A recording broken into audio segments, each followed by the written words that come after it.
We're here this afternoon with Dr. Mukesh Srivastava of the University of Mary Washington College of Graduate and Professional Studies.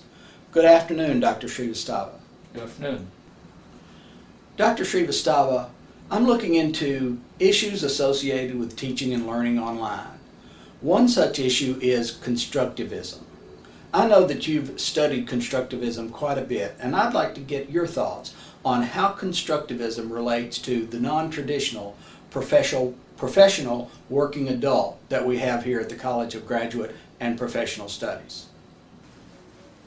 The term constructivism essentially refers to how learners construct knowledge for themselves. And each learner constructs knowledge individually or socially. Construction means that how learners create meaning for themselves. There are dramatic consequences of this view of construction. The first one is the focus on learner himself or herself. And then there's another view that there is no knowledge independent of meaning attributed to experience by the learner or community of learners. If you accept the constructivist theory, which has been described by many authors like Dewey and Piaget and Vygotsky, among others, then we would say we would have to sort of give up the traditional notion of creating knowledge or epistemology. That is, there is this knowledge out there. There is no such thing. If we find this as an acceptable situation where we say knowledge is created by meanings that knower draws from their experiences, then one would say, what is the role of teachers then?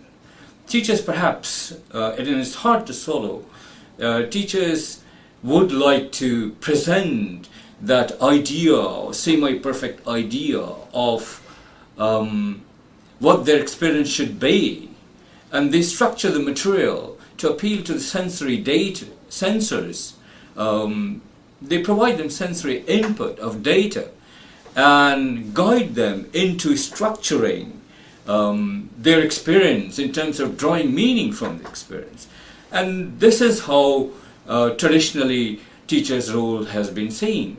But it is very hard to swallow that it is our desire to let the learner construct their own meaning, own real world, and own sort of derivation of knowledge through their experience. In e-learning environment particularly, it becomes more significant because e-learning environment takes place without the presence of face-to-face interaction. It is time and space independent. Here at the College of Graduate and Professional Studies, we have many students that are what you would call non-traditional, that is, already professionally employed and wanting to enhance their knowledge or advance their career.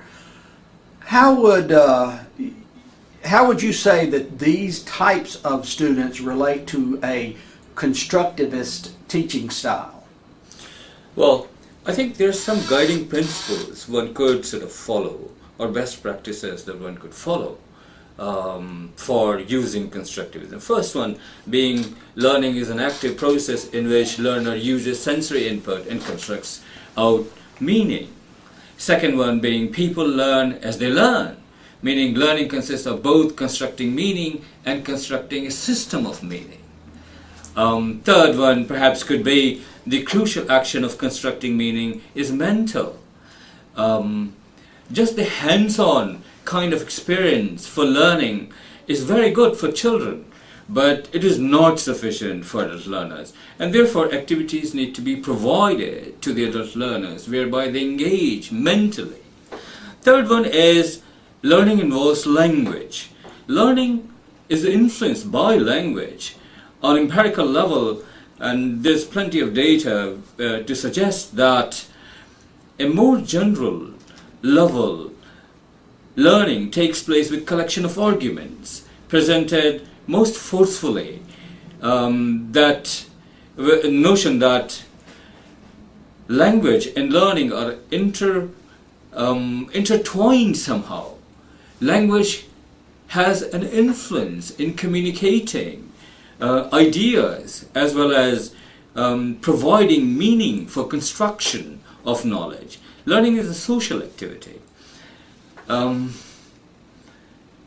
would say that one-to-one relationship between learner and the material to be learned is important. However, progressive education would suggest that a social aspect of learning that uses conversation, interaction with others, and application of knowledge is also an integral part of learning, and that needs to be sort of provided for in a learning environment. E-learning is contextual. Somehow knowledge or ideas about the experience do not exist in isolation, they're contextual, and therefore reflection becomes very important. So there has to be some sort of opportunity for reflection as well, trying to put things in context. One needs knowledge to learn. You cannot build knowledge in isolation, therefore you have to have some base to start from. Second, it takes time to learn. Knowledge is not instantaneous. It's not about switching websites and seeing things at abstract levels. It requires time to imbibe the material and to draw meanings from those sensory data. And then motivation is the key component. Last but not the least, student has to be self-motivated to be able to engage in sensory input of data and thereby constructing meaning. Thank you, Dr. Srivastava. Thank you very much.